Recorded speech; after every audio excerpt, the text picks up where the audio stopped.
My wife opted for a natural birth because she didn't want to miss out on the experience, but I gently suggested that a C-section might be easier because why take the scenic route when you can just jump on the motorway? I'm so glad that men don't give birth, obviously for selfish reasons because I'm a massive pussy, but can you imagine a man's birth plan? Birth partner. The wife. Would you like this person to be with you at all times? Probably not. Pain relief? Carlsberg, please. Preferred position? Doggy. I'm only joking. Whatever, mate. Whatever. I'm sorry. Like, the way that they induce the baby is they start the contractions artificially by inserting a tablet into the vagina. When I say tablet, I'm not talking about an iPad here. On average, 1 in 5 labours are started this way, which, you know, people have been doing their own homegrown versions for years, haven't they? Trying to start the contractions by eating a curry or having sex. Like, just a little tip, don't combine the two because you will get asked to leave your local tandoori. The night before we go into the hospital, we're both very, very scared. I get nervous enough when I've got friends coming to stay, but they don't tend to stick around for 18 years, and they also don't tend to arrive via my wife's vagina. We're led into this massive, massive room, the birth room, and then a midwife comes in and treats my wife like a dishwasher by inserting a tablet into her vagina. But then nothing happens, so they decide to perform a sweep, which is when they fish around inside to see if anything's going on. I thought she'd go in with a finger or two, but no, she's just straight for the fisting, like she's trying to find a tennis ball that got stuck around the back of the garage. And she keeps telling me wife to just relax, which is impossible, isn't it? If a stranger is up to their elbows in your genitals. She slogs through labour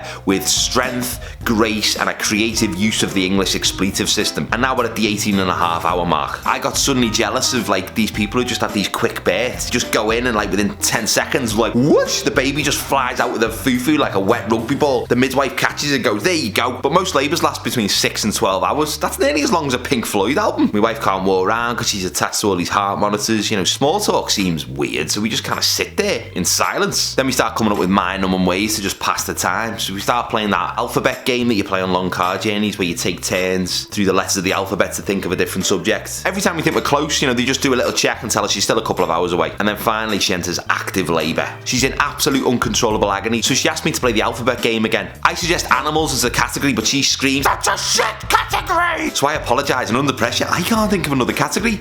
She screams at me, just pick a fucking category! Like some lost outtake from The Exorcist where they all sit round and play parlour games. I just suggest makes of car instead. And the pain and adrenaline must have taken her to a higher level of intelligence because she just rifled through the entire alphabet without taking a pause for breath. I decided not to pull her up on the very clear rules that specifically state that you must take turns with the other player, mainly because she's shouting at the top of her lungs again, give me another category! And in the middle of this absolute absurdity, one of the boys' heads appears at the bottom. Not at the bottom, that's not how it works, you know what I mean? So I brace myself, here we go, this is it! But then the heart rate of the other twin drops, and the consultant takes no chances and just opts immediately for emergency C-section. The rest of the team appear like a medical flash mob and they're giving her a general anaesthetic, and then they explain to me I can't go with her for this bit.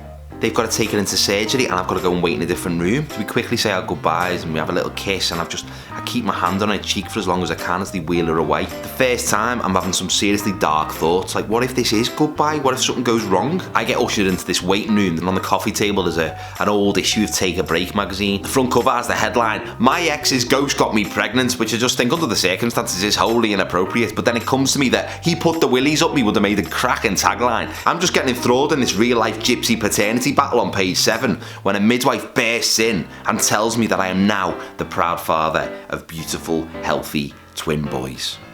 My wife's fine. She grabs my phone, runs off to take some pictures and brings it back.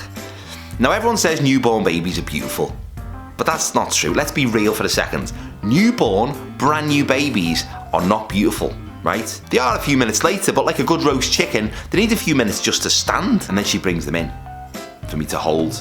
These two tiny little babies, I'm meeting them for the first time, my sons. They're just beautifully swaddled in these white towels, eyes closed like puppies that look a little bit like me. That's when it hits me in the gut. This is one of those moments that is going to stay with me forever. It's like when I got married, you know, or that time in Aldi when they opened a new till and I managed to scoop up all my shopping in one hand and get to the front. And I'm looking at them and they're so still.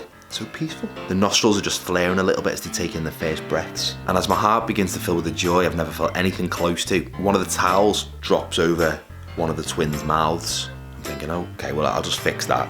But then I realise I haven't got a spare hand. And I'm thinking, okay, can I put this one down? Shit, I can't do that either. And then this one started wriggling. I was like, oh god, shit. Midwife, get back in here, please. Emotionally, this was going to be the most incredible journey of our lives. Logistically, this was gonna be a fucking nightmare.